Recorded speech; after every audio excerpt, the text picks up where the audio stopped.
Okay, so now let's say one person in you knows about 50 all the different things like that, maybe around. You can spread that to 50 friends. Those 50 friends can spread it to a 50, you have also multiply that. We keep on spreading that way. And peace is something that is impossible. Because this needs to spread step by step. We need to practice it how peace for our own. If we don't have peace, we cannot share it with others. If we don't have peace, we cannot teach anyone or show anyone the way. Right? Even if we do that, those are just our knowledge, the talking. But that is not really. We have to do the thing that we can say, and we have to say the thing that we can do.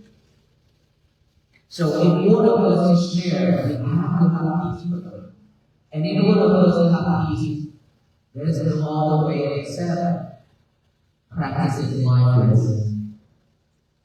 And I'm here again to confirm with you, mindfulness is not for this, but it's for all, for all beings. Because mindfulness is something that is within your life, your daily activities. Without that, we cannot have peace.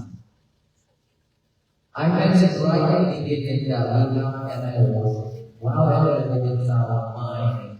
And we have family, we have kids, we have friends, husband and wife, all those things within our family. We barely have a peaceful moment. It's because we are not mindful. Because of not mindful, we always react the way we react, which is so quickly just like that. When your wife says something that you're not happy, you respond right away. In a not a nice way. Then everybody are not happy. When your husband says something that you're not happy with, you toss those dishes into the trash can. And then no more food to eat, everybody hungry, not happy. With all those things that are thinking, minor things, even very minor things in our family, just one thing very little that can trigger us and then we are not happy. Right? It's because we are not mindful to know that, to see that, to manage that emotion. We always react with emotion. And the more we react, the stronger we are. So now with mindfulness, it can help you to manage all those emotions. When your wife says something, instead of you reacting, now that you just need the person now, you okay? Here's a glass of water, take it. In a nice way, in a peaceful way, alright? Have her a glass of water, a full water. If she puts it away, give her another one. You have plenty of glasses. Have her another one. If she says, I'm going to try, then tell her, okay, I'll put you alone whenever you come, we talk. You do your thing, let her love it. Love your power. The same way, opposite to your husband. I have always encouraged couples, family that when there is one person is angry and the other one please, you have to say no. You already know she's on fire, and here you know you try to put more fuel into it. That's not what the whole house. It's going to another house. Cannot help. Instead of giving more fuel to it, just give it another. Water can cause that water can push down out into the fire. Just water. If you can do that, your family will be amazing. Always have to have a person with right knowledge, wisdom, and always come to that moment to share our family, to share our relationship. Wait to see or he calm down, then you can sit on the Bible table. Tell her how you feel. Tell him how you feel when you say that. She said that. Then have a dinner together with God. Let it go. But in order for all that to happen, we have to have mindfulness, which is always mentioned within our prayer.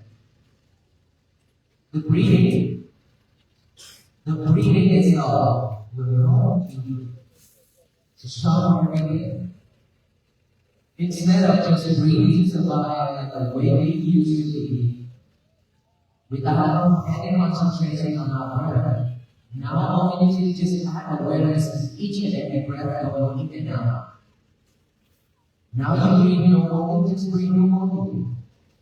Just add awareness, which is knowing a breath going out, in, knowing the breath going out, in, out, in, out. That's all we need to do. And of course, it's not that easy, because we don't have that habit in it.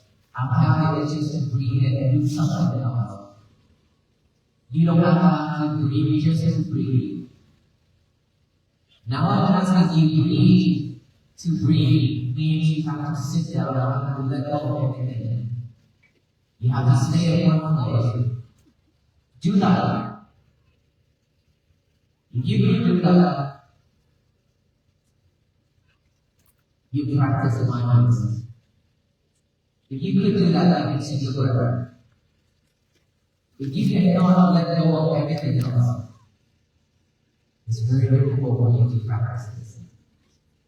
You just have to let go of everything else, just like you let go of all those things that come out of this decision tonight.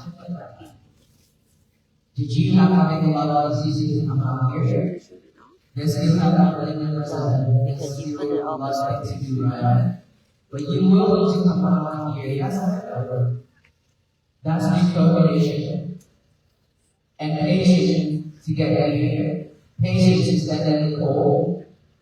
Patience to stand out, sitting down.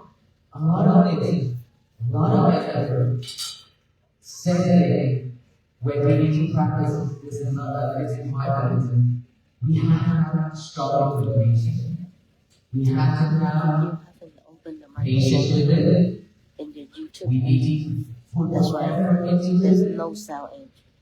And let go of all that things that you are way easy with everything. Give yourself some time. Just like earlier, I asked you to know your heart. Feel each and every heartbeat. That is practicing mindfulness. That is how to practice to see yourself. Feel those beings, see how strong it is, how solid it is. That is a time when you come practicing. Okay? So when you breathe in, breathe out, those thoughts will come up. Any type of thought. It's because we have billions and billions and billions of thoughts in our mind. Every time that we talk to anybody, see anything, hear anything, smell anything, taste anything, touch anything, it is desirable, it is undesirable, it's recorded in your mind. Just like that mind is recording, it's writing everything that the keyboard is touching. The keyboard, when you enter into the plan, it will record into that hard drive that this is recording each and every piece of it. Same thing as our mind. When we see things, when we hear things, smell things, taste things, feel things, it's recorded. Good or bad? No. When there's a chance comes, the right decision comes, all those thoughts will come. Right now it's coming up. It's just that we cannot see it because we don't pay attention to it right now. So we cannot see those thoughts. But let's say if I stop talking and ask everybody to just focus on breathing, that is when you can see your thoughts running around just like on each other breathing. That I always call on the mind. A monkey, when it enters into the windfield, with the right hand when it's different here, and the left hand doing the same thing, and the right hand doing keep doing this, right? When that monkey left out the field, the whole field was on the ledge, but in his hands only one at It didn't mention anything, while in his hands only one at We all too. We have all kinds of thoughts in here. We've done a lot of things that are most of us, and we will regret this and struggle. That's all we have. That's why we cannot have a peaceful day in our family. And so when you see that, for most of us are not only able to bring our successes back in this present moment, here and now, we follow those up. We always follow it down whenever we up. After a long moment, we add more imagination things into it. Just one thing, one simple thought, and then we sit there and add more thoughts into it. That's how we are.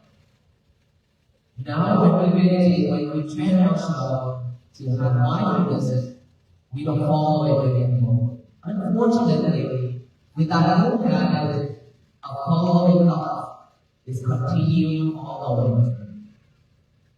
But you have to pay attention to your breath. And when you see it, you have to realize that you're not following your thought anymore. Instead, you observe that thought, you observe that, acknowledge that thought, silently like that, and back to the breathing again. And then breathe in and then breathe out. Acknowledge it, come back here to the breathing again. Keep breathing out, concentrating back to the breathing. This is our This is our only duty breathing. Acknowledge it, observe it, come back to the breathing. Come back. That's all we need to do. The more you be able to see your thought and come back into the breathing, that's the way to practice it, to bring your concentration back to this present moment. We don't need to do the past anymore because the past is in history already. We don't need to chase the future because that is something that's not yet done. This present moment is something that we really need right now. Okay? So just keep bringing it back. Now you hear some noises, you hear some sound. Instead of asking why, who, what, where, we just observe that sound, knowing that sound back again. Acknowledge that sound back again. Any type of sensation on the physical body, itchy, numb, pain, anything, just observe those, acknowledge it. Feelings or itchy or numb or pain, come back with the breathing. That is enough. Just bring it in our concentration back. Bring it back. That goes in and while we keep on chasing after things. Remember that. So now we don't let them anymore. But we are not trying to eliminate them. We acknowledge and observe them, not eliminating them. When you observe it, when you acknowledge it, you come back here and you will become automatically. Of course, when you feel pain, when you feel numb, it will take a while. because you are not expert on sitting yet. It will take a while. Back then when I practiced meditation in Vietnam, at the temple I used to sit for an hour per session, couple sessions per day. And when I went to Vietnam to practice purely just meditation, nonetheless, for 2 years. For my beginning, from 1 hour I dropped back to 45 minutes because it's very painful. I have stiffness, I have something like that, no kind of back pain I have. And so the more I sit on meditation, those pain, those feeling will just decreasing every single time. And now that I'm almost at 15 minutes per session, and my tears automatically drop because it's very painful. I tried all the way. I tried to exercise every day. Unfortunately, couldn't help. And then I asked myself, are you just